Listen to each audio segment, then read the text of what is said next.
संजय पाटील साहेबांनी माझा जो बंगला केला आहे तो अतिशय सुंदर बंगला तयार केला आहे। हा एक याला गेस्ट हाऊस म्हणावं की रेस्ट हाऊस की फार्म हाऊस, अतिशय सुंदर प्लॅनिंग, अतिशय सुंदर डिझाईन त्यांनी केलेलं आहे बंगल्याचं। म्हणजे या बंगल्यातलं नारळाचं झाड हा गावातला चर्चेचा विषय आहे। म्हणजे असं फार रेअर ठिकाणी बघायला मिळेल की बुवा बंगला आणि बंगल्यात झाड बुवा असं। तर इथं आल्यावर तुझे ते निदर्शनास आलं असेल की अतिशय सुंदर साहेबांनी ते मेंटेन केलेलं आहे। त्यामुळे आमच्या एक बंगल्याला एक वेगळं स्वरूप प्राप्त झालेलं आहे।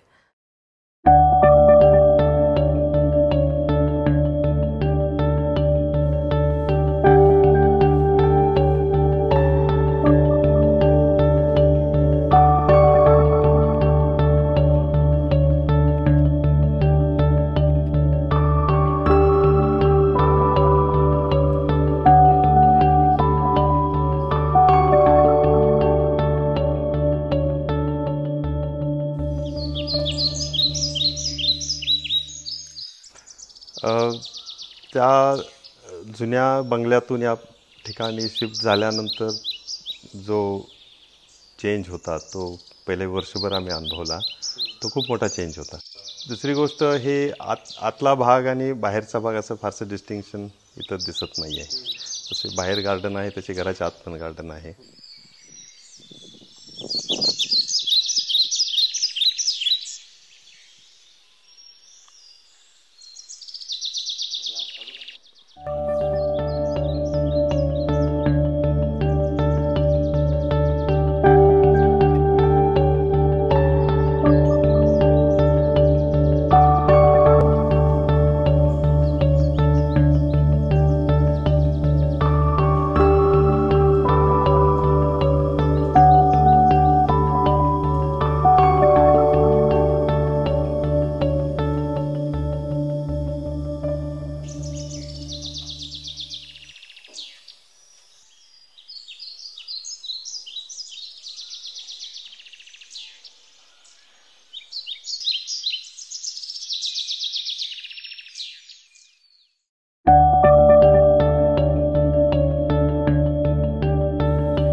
When we made this house, one thing we wanted is a house on a single floor so that communication between the family members is very easy. And that is what you see, that the whole house has been designed. One thing is that the spaces come out very clearly, spaces are very useful, and most important is that everybody is on the same floor, communication is very easy. There are some points where we did not like his idea of having windows in the passage, but he insisted, and when the house was completed, that we find that it is very, very good for easy communication. And when you keep it open during the days, you don't even feel that you are in the room, and still you have your privacy. So I think the concepts which he embodies and which he brings out in the spaces which he makes are really useful to establish good communication between the family members. Also, the chowk which he has made in the center of the house has been very, very useful, both when we have our family members from outside Nasik coming, we can sit together, we can talk together, and it's a very good family area where it looks as you are in the picnic. In fact, many of my family members come and want to have the get-togethers only in my house because it is so spacious and the communication is easy and it looks like we are in a holiday place.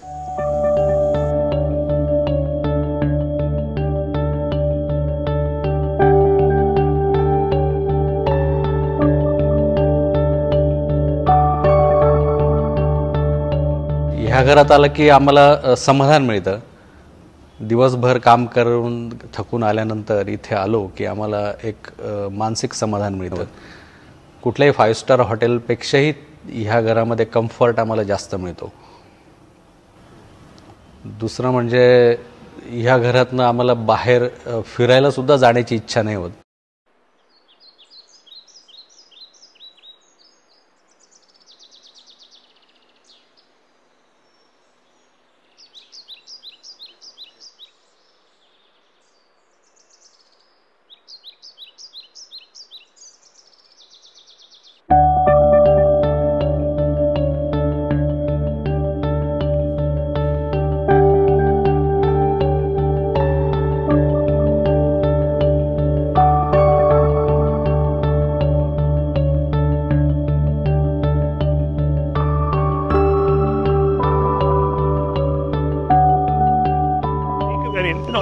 Architecture is a living, is in my view a living subject. A house has a soul just as you and I have a soul.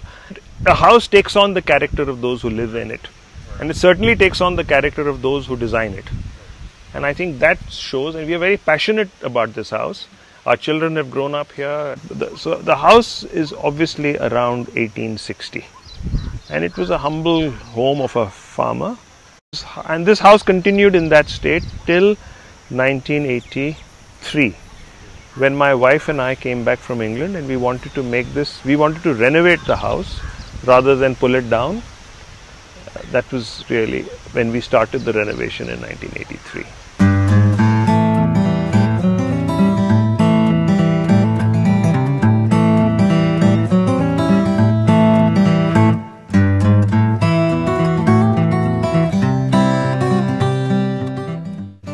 There used to be a cupboard on the first floor. We opened the area up and we made a well there, and we said this will be a very good communication well between the first floor and the second floor. He's sensitive to the environment. He's sensitive to vernacular architecture. He appreciates, in those days, I think he was one of the earlier ones who put a form to vernacular architecture.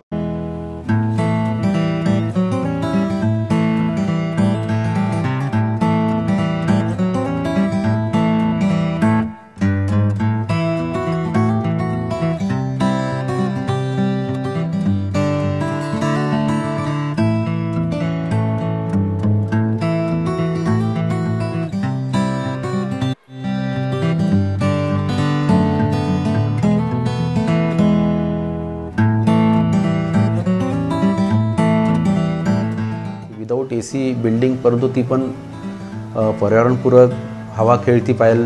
नुसतीच खेळती नव्हे तर हवा थंड असायला पाहिजे. जसं आत्ता सांगितलं की रेडियंट कूलिंग सिस्टीम आहे. मटेरियल्स जे आहेत ते फ्लाय ॲश ब्रिक्स वापरलेले आहेत. केमिकल नसलेले पेंट्स वापरलेले आहेत. मॅक्झिमम जो इको फ्रेंडली जे मटेरियल आहे ते या बिल्डिंगमध्ये वापरलेले आहेत. सोलर पॅनल्स आहेत. मॅक्झिमम इलेक्ट्रिक सप्लाय हा सोलर पॅनलने होत असतो. आमच्या या बिल्डिंगमध्ये पावसाचं एकही थेंब पाणी वाया जाऊ शकत नाही किंवा जात नाही, कारण खाली 1,00,000 लिटरची पाण्याची टाकी आहे. हे सगळं जे पाणी येतं पावसाचं हे त्या पाण्यात टाकीत जातं. याच्यातून ओव्हरफ्लो जो होतो तो बोर केलेले आहेत तिथे स्टोअर होतात. तिथून पण ओव्हरफ्लो जो झालं तर बाहेर विहीर आहे, विहिरीला ते पाण्याचं कनेक्शन केलेलं आहे. त्यामुळे एक थेंब पण पाणी या बिल्डिंगचं जात नाही. मी साधी बिल्डिंग बांधली असते, AC वाली बिल्डिंग, आणि मी निसर्गाच्या गोष्टी केल्या असत्या तर ते योग्य वाटलं नसतं मला. तर माझ्या इथे ओपन स्पेस आहे, समोर ओपन स्पेस आहे, मी तो उपयोग करायलाच पाहिजे या सगळ्या गोष्टींचा.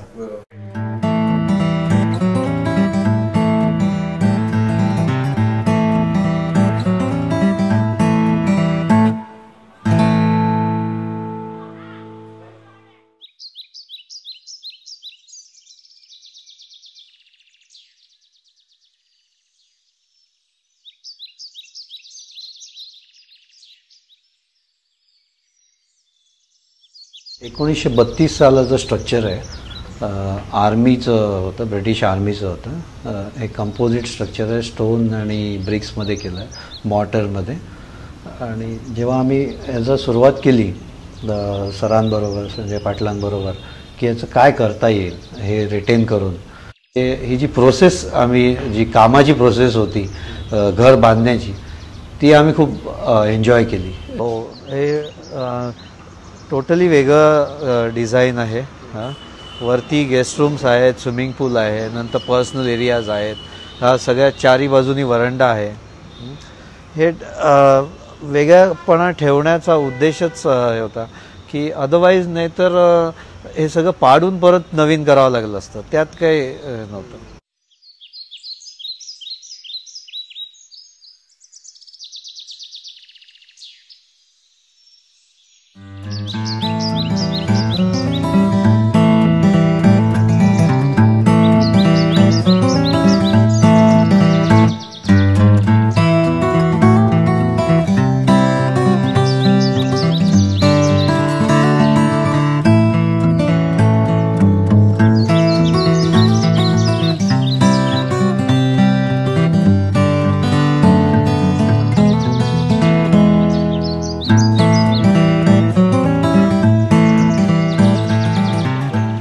सरप्राईज एलिमेंट आहे. जोपर्यंत तुम्ही वर येत नाही तोपर्यंत तुम्हाला लक्षात येत नाही की वरती स्विमिंग पूल आहे. त्याची इथे आल्यावरतीच तुमच्या लक्षात येतं. नंतर इथे जॅकुझी आहे, हॉट वॉटर.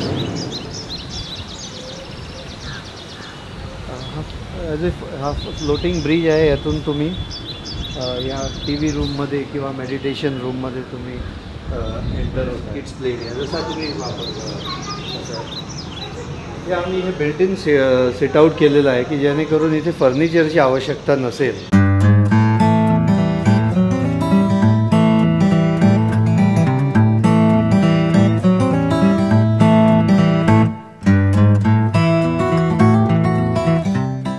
संजय पाटलांच्याबद्दल बोलायचं म्हणजे ते एक उत्कृष्ट डिझायनर तर आहेतच, पण त्याहीपेक्षा एक चांगले माणूसही आहेत.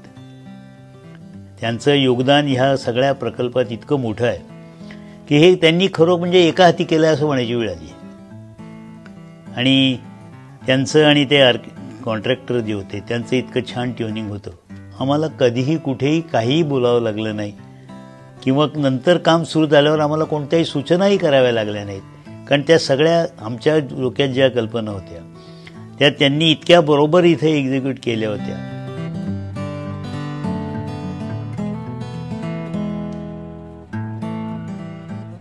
ही जी जागा आहे ही जागा पाहिल्यावर त्यांच्या डोक्यात आणखी एक कल्पना आली की ह्या जागेची जी नैसर्गिक उतार आहे ह्या जागेला, याचा आपण वेगळा उपयोग का नाही करून घ्यायचा. आणि मग त्या ह्याच्यातनं त्यांनी स्वतः हे डिझाईन तयार केलं. आणि त्यांच्या डोक्यात अशी कल्पना होती की हे जेव्हा एरियल व्ह्यूमधनं बघू तेव्हा एक छान हिरवीगार टेकडी आणि त्यातनं कापत गेलेला रस्ता असंच दिसलं पाहिजे, इमारत कुठेही दिसता कामा नये. आणि त्या पद्धतीने मग ह्या स्मारकाचं सगळं डिझाईन करण्यात आलं. वरतून गेल्यावर असं वाटत नाही की याच्या खाली हॉल्स आहेत, आणि इथं हॉलमध्ये असलं की वाटत नाही की याच्यावरती लॉन आहे.